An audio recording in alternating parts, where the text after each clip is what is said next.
To, assalamu alaikum, barkanmu da wannan lokaci. Kamar yadda kuke gani, wannan shine ZNT blockchain.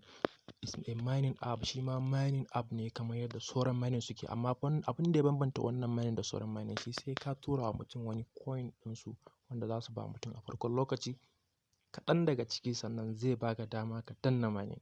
So wannan abin is very important kuma abu ne mai ma'ana. Gaskiya ga wanda ba su yi ba su fara. Bari mu je mu kalla farashi da suka nuna wa mutane abin da zai fito da shi kuma za a yi mining ɗinsa a wannan shekara ce in Allah ya yarda. So bayan wannan mining ɗin kuma za a yi listing ɗinsa a cikin Binance. Bari mu je mu kalla farashi jama'a. So ga abin da suke nuna wa jama'a, wannan shine ZNT, right? Price ɗinsa ba zai ƙasa $5 ba. Dama ce ga jama'a gaskiya. Wanda bai fara ba ga yadda zai ya fara. Bari mu je ga tutorial ɗin yadda mutum sai ya tura sannan ya fara ya samu damar mining. So it's very simple.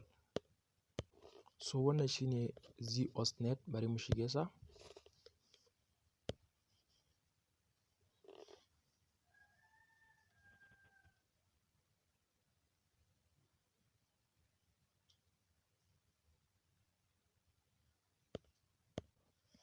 So kamar yadda kuke gani, ya za a yi mu tura wani.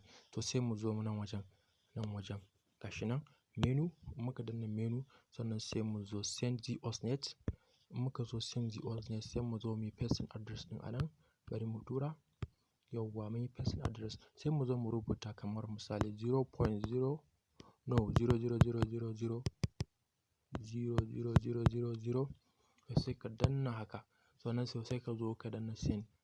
To in ka danna send kaga kamar yadda kuke gani. Akwai wani pin bayan ka yi registration, akwai pin da za a turo maka. To sai ka zo ka rubuta pin ɗin a nan wajen. So in ka danna pin ɗin sai ka zo ka yi submit. Bayan ka tura ya tafi sai ka zo ka danna nan history. So sai ka zo nan wajen. Zai nuna wanda ka tura kenan. Sai ka zo nan wajen sai ka zo ka dinga refresh ɗinsa. Sai ka kalla nan wajen ya nuna success. To ya tafi kenan. To in ka nuna maka success ya tafi kenan. To sai ka zo ga. Idan ka zo ka ga baya sai ka danna wajen mining ɗin nan. Kana danna wajen mining ɗin nan zai nuna maka start mining a nan wajen. Sai ka zo ka danna shine mining. Sai ka danna wajen mining ɗin nan wajen kenan. So ka danna mining zai nuna maka yana ƙirgawa. To ga wajen lokaci da yake hawa. So wannan shine yadda mutum zai mining na ZNT. So jama'a kamar yadda kuke gani, kamar yadda na nuna mana, kar mu yi wasa da wannan mining ɗin. Insha Allahu zai bada mamaki kuma zai bada abin da ake so. Duba da yadda suka nuna mutane farashi sannan kuma da lokacin da za a yi listing ɗinsa a cikin Binance. So wanda ke da tambaya akan wannan yana iya DM direct. Thank you very much. Have a nice day guys.